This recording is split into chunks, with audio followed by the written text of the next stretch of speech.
नमस्कार। मैं हूँ रीटा बख्शी वर्मा और आप देख रहे हैं आर्य खबर। हरियाणा की AI DGP Puran Singh suicide मामले में अब एक नया ट्विस्ट आ गया है। आईपीएस पूरन सिंह पर भ्रष्टाचार के गंभीर आरोप लगाते हुए एएसआई संदीप लाठर ने पहले वीडियो बनाया और फिर आत्महत्या कर ली। अब संदीप लाठर के परिवार वालों ने बॉडी पुलिस को हैंडओवर नहीं की है और उनकी मांग है कि पूरन सिंह की पत्नी जो खुद आईएएस ऑफिसर हैं उनको गिरफ्तार कर लिया जाए। सवाल तो ये उठ रहा है कि आखिर हरियाणा पुलिस विभाग में ये क्या हो रहा है। इसी मुद्दे पर बात करने के लिए हमारे साथ हैं वरिष्ठ पत्रकार राजेश चांडिल्य जी। राजेश चांडिल्य जी, आपका आर्य खबर में बहुत बहुत स्वागत है। तो नमस्कार।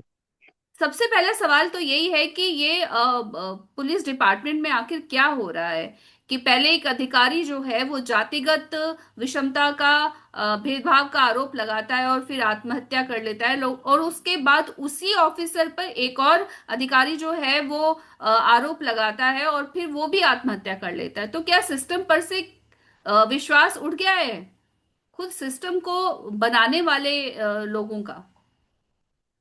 देखिए, सिस्टम जो हमारे व्यवस्था में है, अधिकारी जो इतने उच्च पदों पे बैठे हैं, अगर वो भी अगर इस तरह की बात करेंगे कि उन्हें जातीय भेदभाव का शिकार होना पड़ा, उनके उनकी तैनाती को लेके उनकी शिकायतों को लेके, देखिए व्यवस्था में अगर हम विश्वास नहीं रखेंगे तो एक आम जन हमसे क्या सीख लेगा। जिस परिवार में एक आईएएस है, एक आईपीएस है, परिवार में विधायक हैं, अगर वो भी इस तरह की बात करते हुए सुसाइड करेंगे, मैं ये पूछना चाहूंगा रीटा जी कि जो समाज का बिल्कुल एक आम वर्ग है, जिसके पास, जिनके परिवार में एक आईएएस आईपीएस तो बहुत दूर की बात है, एक नेता एमएलए एमपी तो बहुत दूर की बात है, शायद एक किसी पार्टी का कार्यकर्ता या कोई सरकारी कर्मचारी, चतुर्थ श्रेणी कर्मचारी भी नहीं है, मतलब रेहड़ी फड़ी और दुकान और एक आम व्यापारी, आम कारोबारी, उसकी क्या स्थिति होगी यदि एक अधिकारी ये कहेगा कि मुझे इस कारण से मैं अपने जीवन लीला समाप्त करूं। देखिए, ये पहला मामला नहीं है, इस तरह के मामले पहले भी सामने आते रहे हैं, लेकिन हद ये हुई कि जब हमने इस घटनाक्रम के बाद ये देखा कि डॉक्टर बाबा साहब की तस्वीर को रख के एक आईपीएस की सुसाइड के बाद तस्वीर को रखा गया और ये कहा गया कि हम संविधान में आस्था रखते हैं, विश्वास रखते हैं, तो उस संविधान पे विश्वास और आस्था क्यों नहीं रखी गई। अभी सिस्टम काम कर रहा था ना, सिस्टम ने ऐसा तो नहीं कहा था कि वो त्वरित कार्रवाई हर चीज हो रही थी, अधिकारी भी मिल रहे थे, उच्च स्तर के अधिकारी भी मिल रहे थे, सरकार के मुख्यमंत्री, राज्य के मुख्यमंत्री मिले हैं, दो राज्यपाल मिले हैं, केंद्रीय मंत्री मिले हैं, हरियाणा के मंत्री मिले हैं।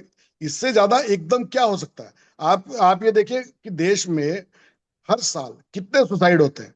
अगर हर सुसाइड करने के बाद यदि कोई आदमी, पहली बात तो सुसाइड करना ही हमारे यहाँ एक सजा है, ये जुर्म क्या श्रेणी में आता है ये। क्योंकि आप, कोई व्यक्ति अगर ये कह रहा है कि मैं सुसाइड कर रहा हूं, वो जुर्म की श्रेणी में है, उस पे उसके ऊपर केस दर्ज हो सकता है। और उसके बाद जो व्यक्ति एक इतने महत्वपूर्ण पद पे है, अब ये देखिए ना, जो अंतिम संस्कार या पोस्टमार्टम अभी तक नहीं हुआ था, कल जो एक दुखद घटना हुई है एक और, क्योंकि वाई पूर्ण कुमार जी के साथ जो हुआ, ये कोई नहीं देखो, इतने बड़ा कदम कोई आम आदमी, कोई या खास आदमी जब जब उठाएगा तो वो वाकई कहीं ना कहीं उसके साथ क्या बीत रही होगी, ये मामला है। लेकिन आप, क्योंकि सिस्टम के अंदर जब जांच चलती है, जब कार्रवाई चलेगी, तो उसमें कहीं ना कहीं ये भी देखना होगा कि क्या वो सुसाइड ही है। इसको कौन किस जांच तो चल रही है ना, जांच से पहले आपको क्या कैसे मान ले लगता कि है वो। आपको क्या लगता है कि किस तरह की चीज हो सकती है इस सुसाइड देखिए मामले जांच, में? देखिए ये तो जो जांच एजेंसी जो इस मामले में जांच करेगी, वो प्रथम दृष्टया उनको जो नजर आया है वो यही है कि अभी एक सुसाइड का मामला है। लेकिन हमने तो अब ऐसे, देखिए पत्रकारिता में हमने कई मामले देखे हैं, जो पहले सुसाइड लगे बाद में मर्डर के मामले निकले, जो मामले पहले एक्सीडेंट के लगे वो बाद में मर्डर के मामले निकले, जो पहले मर्डर के मामले समझे रहे वो सुसाइड के मामले निकले। तो ये तो आपने भी लंबे समय पत्रकारिता की है और आज भी कर रहे हैं, और बड़े प्लेटफॉर्म पे आपने काम किया है, आपने देखा होगा ऐसा कि जब घटनाक्रम होता है तो प्रथम दृष्टया जो जो सामने बातें आती हैं, लेकिन जब जांच होती है तो उसमें काफी कुछ बात निकल के आती है। और जांच इसीलिए होती है, व्यवस्था के अंदर जांच को इसीलिए स्थान मिला है कि जो पूरी तह तक जाए और जो बात सामने आए उसके आधार पे कार्रवाई शुरू हो। ये नहीं है कि अगर कोई, मैं पूछता हूं आपसे, कि कल को कोई व्यक्ति या दो या तीन व्यक्ति ये कह दे कि मैंने देश के एक सर्वोच्च व्यक्ति के बारे में लिख के जलाया कि मैं इनसे दुखी था या मेरा परिवार दुखी था, तो वो तो क्या उसे पद से हटा देंगे आप? उनको जेल में डाल देंगे आप? कौन डालेगा उनको? नहीं डाल सकता। और क्या, जब खुद वाई पूर्ण कुमार इस पद पर रहे होंगे, उनके पास इस तरह के जरूर मामले कभी ना कभी आए होंगे, वो कई जिलों के एसपी भी रहे हैं, कुरुक्षेत्र जिला में एसपी रहे, यमुनानगर में रहे, कई जिलों में एसपी रहे हैं। तो क्या वो तुरंत एकदम कार्रवाई करके सीधा अंदर जेल में डालने का? अभी तो जांच ही चल, कुछ भी नहीं हुआ था। पोस्टमार्टम होना चाहिए था, बेकायदा टाइमली होता, क्योंकि इतने दिन तक डेड बॉडी पड़ी रही, उसमें भी कुछ ना कुछ। देखिए, एक होता है तुरंत कोई कार्रवाई होना, और एक होता है कई दिनों के बाद। डेड बॉडी में भी कई तरीके के विकार आए होंगे इतने दिनों में। अब कल जो काम घटनाक्रम हुआ है, संदीप जी ने जो सुसाइड किया है, और वो भी कोई, हम ये थोड़े कह सकते उन्होंने कोई अच्छा काम किया होगा। ठीक है, उन्होंने काम किया है, वो उसकी विवेचना, समीक्षा, चर्चा, कई तरीके के मंथन, कई तरह की बातें सामने आ रही हैं। लेकिन सुसाइड को किसी भी सूरत में, देखिए, व्यक्ति जब कदम उठाता है तो वो जानता है कि किस किस परिस्थिति से झेल रहा है। कि हम आज बात कर रहे हैं, ये नहीं पता कौन आदमी, हमने तो कई ऐसे भी लोग देखे हैं जो इस तरह की स्थिति से निकालने के लिए जो मनोरोग विशेषज्ञ हैं, मैं कई मनोरोग विशेषज्ञ जानता हूँ जो सुसाइड कर किया उन्होंने बाद में, जो लोगों को इन चीजों से साइड काउंसलिंग करके ठीक करने वाले थे। तो जो संदीप लाठर ने जो कदम उठाया है, अब उन्होंने जो गंभीर आरोप लगाया, उसके तुरंत बाद पोस्टमार्टम होता है, वो मान जाते हैं। तो क्यों अब वो अड़े हुए हैं कि अब जो आईएएस हैं, अब जो वाई पूर्ण कुमार जी की धर्मपत्नी है, और वो उनके गिरफ्तारी पे अड़े हुए हैं। उनका परिवार अड़ा हुआ है इस बात पे कि पहले उन्हें गिरफ्तार करो, फिर संस्कार, हम पोस्टमार्टम कराएंगे, फिर संस्कार करेंगे। ये समाज के अंदर एक गलत परंपरा खड़ी हो जाएगी अगर इसे नहीं रोका गया। ये सरकार को, सिस्टम को समझना पड़ेगा। इसके लिए कोई ठोस कदम उठाने पड़ेंगे। बिल्कुल, ये जिस तरह से अभी जैसे एआईडीजी पूरन सिंह जी का मामला है, और उन पर उन्होंने जातिगत भेद का आरोप लगाया, भेदभाव का आरोप लगाया और आत्महत्या कर ली। अब इस तरह से ये एएसआई हैं, इन्होंने भ्रष्टाचार के गंभीर आरोप उन्हीं पूरन सिंह पे लगाए और उन्होंने आत्महत्या कर ली। तो सवाल तो ये उठता है ये आम लोगों के नहीं, मन में उन्होंने कि तो बहुत आखिर। गंभीर आरोप जी जी आपको बताता हूँ रीटा जी। उन्होंने सिर्फ भ्रष्टाचार के आरोप नहीं लगाए, उन्होंने तो बहुत ही गंभीर आरोप लगाए हैं। और बकायदा वीडियो करके, वीडियो बनाई है उससे पहले। उन्होंने महिला पुलिस कर्मचारियों के यौन शोषण के आरोप लगाए हैं। और जो, आप ये बताइए कि अब उन पे भी सवाल उठ रहा है कि अभी तक, भाई, आज आपने सोशल मीडिया पे एक बात उठ रही है कि उनकी जो वाई पूर्ण कुमार के सुसाइड को ही आज कई दिन बीत चुके थे, तो 8 दिन, 8वें या 9वें दिन संदीप लाठर ने ये कदम क्यों उठाया? सवाल तो उन पर भी उठ रहे हैं, लेकिन नहीं, सवाल सवाल ये भी एक अलग। है, ये सवाल ये भी है कि सिस्टम में रहते हुए सिस्टम पे ही भरोसा नहीं है। बेटा जी, आप जो चर्चा हम कर रहे हैं, आप पुलिस सिस्टम के अंदर आप ये देखिए कि जो वाई पूर्ण कुमार हैं, जो पुलिस व्यवस्था के हिसाब से नंबर 2 की पोजीशन पे थे, पूरी पुलिस व्यवस्था देश के किसी भी राज्य में जो पुलिस के ओहदे हैं उसमें नंबर 2 पे थे। एक कांस्टेबल से हमारा यहाँ पद शुरू होता है, हवलदार, ASI, SI, inspector, DSP, ASP, SP, DIG, IG, फिर जाके कहीं जाके आदमी एडीजीपी बनता है। तो क्या हम इतनी बड़ी व्यवस्था को ये बता रहे हैं कि हमारा अधिकारी ये कदम उठा रहे हैं? तो क्या, और इतने बड़े अहम पद पर बैठकर हम दलित कार्ड खेलना, ये अच्छी बात नहीं है। ये एक बुरी परंपरा का हिस्सा बनेगा। और हम कब इन चीजों से ऊपर उठेंगे? यदि कोई व्यक्ति इतने अहम पद पे रहने के बाद भी वो दलित है, तो ये तो एक सवाल है, मेरा सवाल, ये पूरे समाज का सवाल है, और सोशल मीडिया इससे भरा पड़ा है।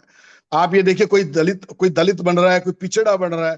तो आप इतने बड़े अहम पद पे हैं, तो दलित कोई स्टिकर नहीं है रीटा जी, कि एक बार चिपक गया तो उतरेगा नहीं। यदि हम साधन संपन्न, हमने ज्ञान प्राप्त किया है, हम एक उच्च मुकाम पे पहुंचे हैं, तो वो स्टिकर हटना भी चाहिए। वो बिल्कुल, ठीक है, सवाल वो ये। समाज में अब सिस्टम ने क्या क्या करने जा रहा है, हम तो एक पत्रकार के नाते, एक विवेचना के नाते बात कर रहा हूं मैं। ये मेरी एक निजी राय है कि यदि कोई व्यक्ति एक दलित घर में जन्मा है तो क्या एक पूरे बड़े एक मुकाम हासिल करने के बाद, एक नेम फेम हासिल करने के बाद भी वो दलित रहेगा? यदि एक पिछड़ा व्यक्ति है, कोई बड़े मुकाम पे पहुंचा है, तो क्या वो पिछड़ा ही रहेगा? तो फिर सिस्टम कैसे बदलेगा? हम कैसे माने कि समाज में जो दलित है उन वो एक मुकाम पे आए हैं और पिछड़े और जो हम बराबर की स्थिति में आए हैं, तो बराबरी तो फिर कभी इस होगी ही नहीं। पूरे मामले में राजनीति भी हो रही है। राजनेता भी राज आ रहे हैं और बता रहे हैं कि नहीं ये नहीं ऐसा है। देखिए, राजनीति तो इस मामले में आप ये एक सवाल इन राजनेताओं से पूछा जाए कि 2020 शायद 2020 से शुरू हुई है शिकायत इस तरह की, तो वाई पूर्ण कुमार के साथ वो पहले क्यों नहीं खड़े हुए? उन्हें न्याय क्यों नहीं दिलवाया? आज वो न्याय दिलवाने आगे। और वो वाई पूर्ण कुमार नहीं, इस तरह के कई अनेक मामले आपको मिलेंगे जिसमें वो जो राजनेता हैं, वो मैं किसी एक दल की बात ही नहीं कर रहा हूं, ना ये कांग्रेस बीजेपी और बसपा या जेडीयू या कोई और दल की बात नहीं हो रही है, ना कम्युनिस्ट की बात हो रही है, ना ये सिर्फ बात हो रही है जितने भी देश में राजनीतिक दल हैं, वो अमूमन इस तरह के घटनाक्रमों के बाद उदय होता है उनका। जब उनकी सरकारें होती है उस समय भी इस तरह के घटनाक्रम होते हैं, तो यही जो आज सत्ता में है वो उन पे आरोप लगाते हैं। इसका इसका रिजल्ट क्या है? इसका इसका हल क्या है? समाधान क्या है? समाधान तो कोई किसी ने नहीं किया ना। ये पहला तो है नहीं, इससे पहले भी बहुत सारे घटनाक्रम ऐसे सामने आ चुके हैं। बिल्कुल गंभीर सवाल तो यही है कि सिस्टम को चलाने वाले अगर सिस्टम के आगे लाचार हो जाएं तो आखिर जवाब की उम्मीद किसकी की जाए इस। देखिए, भाई पूर्ण कुमार जी की धर्मपत्नी हरियाणा में कितने अहम पद पे हैं। वो उस दिन जिस दिन ये घटनाक्रम हुआ, उस दिन मुख्यमंत्री जी के साथ जापान दौरे पे थे। इतने महत्वपूर्ण एक यदि हम भी एक जो पारिवारिक देखिए, एक व्यवस्था सामाजिक व्यवस्था है, एक सरकारी व्यवस्था है, और एक पारिवारिक व्यवस्था है। पारिवारिक व्यवस्था में एक धर्म पत्नी पति पति भी अपने बारे में कुछ ना कुछ जो संकट में परेशानी में होता है, तो वो कहीं ना कहीं उसके उसके बारे में अपने परिवार में उसको लेके चर्चा करता है। तो एक सीनियर आईएएस इस बात को पहले, और जो मुख्यमंत्री से सीधा बात कर सकते हैं, आप सब जानते हैं कि एकदम मुख्यमंत्री से बात करना कितनी मुश्किल बात होती है। यदि कोई ऐसी व्यवस्था दिक्कत आ रही है तो वो भी बात कर सकते थे, एडीजीपी बात कर सकते थे, तो वो क्या कहाँ था? वो कुछ भी नहीं हुआ। इसका मतलब कोई सब लाचार है इस समय। बिल्कुल। कोई बात किसी के बस की बात नहीं है। फिर कौन करेगा? फिर आम आदमी कर, फिर तो सब सब ऐसे करेंगे। कोई जहर खाएगा, कोई कोई सल्फास खाएगा, कोई गोली मारेगा, कोई डूब तालाब में कूदेगा। तो देश के अंदर एक नई एक परंपरा खड़ी होगी कि अपनी बात को मनवाने के लिए आप सुसाइड करेंगे। जनता के लिए एक नया सूत्र बन जाएगा। तो इस पूरे मामले में जो है दर बदर चीजें खुल रही हैं। अभी कुछ मालूम ही नहीं है कि क्या कोई जैसे पूरन सिंह जी पर भी आरोप है और संदीप लाठर जो है वो पूरन सिंह पर आरोप लगा रहे हैं और आत्महत्या हो गई है। तो इस पूरे मामले में अभी क्या नया निकल के आएगा ये भी अभी समय ही बताएगा। बिल्कुल बिल्कुल। देखिए, शुरुआत हमने जो बातचीत की उसमें यही कहा कि उन्हें भी प्रतीक्षा करनी चाहिए थी। अभी तो कार्रवाई घटनाक्रम हुआ था, उसके तुरंत बाद ये निर्णय लिया गया कि उनको तुरंत गिरफ्तार करो और सब कार्रवाई करो। डीजीपी तो हटा दिए गए, उनकी जगह नए डीजीपी कार्यभार भी संभाल चुके हैं। एकदम इस तरह, और जिसमें इतने आईएएस हो आईपीएस हो के एकदम इस सबको हटा के जेल में डाल दिया जाएगा? आपको लगता है कि ऐसा होगा? जांच करेंगे, कार्रवाई जांच जांच में जो हो सकता है वो उसकी गति तीव्र हो सकती है, लेकिन बिल्कुल। सालों साल वाली जांच ना हो, लेकिन एकदम उठा के कोई सामने आए। मैं आपसे पूछता हूँ रीटा जी, मैं भाई पूर्ण कुमार जी की बात नहीं कर रहा। कोई भी व्यक्ति यदि कोई सुसाइड करता है, कोई सुसाइड ना होके मान लो उसका मर्डर हुआ है, और एक लेटर पत्र लिख दिया जाए कि ये फला फला व्यक्ति के कारण सुसाइड हुआ है, तो उनको उठा के जेल में डाल दिया जाए। ये तो आम बिल्कुल। आदमी के बिल्कुल। सवाल है। ये तो एक आम आदमी का सवाल है। गहन जांच तो जो भी घटनाक्रम आते हैं उनमें होता ही होता है। एकदम निर्णय पे पहुंचना, ये तो, और एक आईएएस अधिकारी, परिवार, इतना हाई प्रोफाइल परिवार, वो ऐसा एकदम सोचे कि तुरंत सब कुछ हो जाए, ऐसा थोड़ा नहीं है। फिर तो बात बार बार यही आएगी कि हर व्यक्ति के लिए ऐसा क्यों नहीं। बिल्कुल। इस मुद्दे पर और भी नई जानकारियां आ रही हैं और आएंगी, और ये आने वाले टाइम में पता चलेगा कि आखिर पूरा मामला जो है वो कहाँ तक जाएगा। इस मुद्दे पर हमसे बात करने के लिए आपका बहुत बहुत धन्यवाद।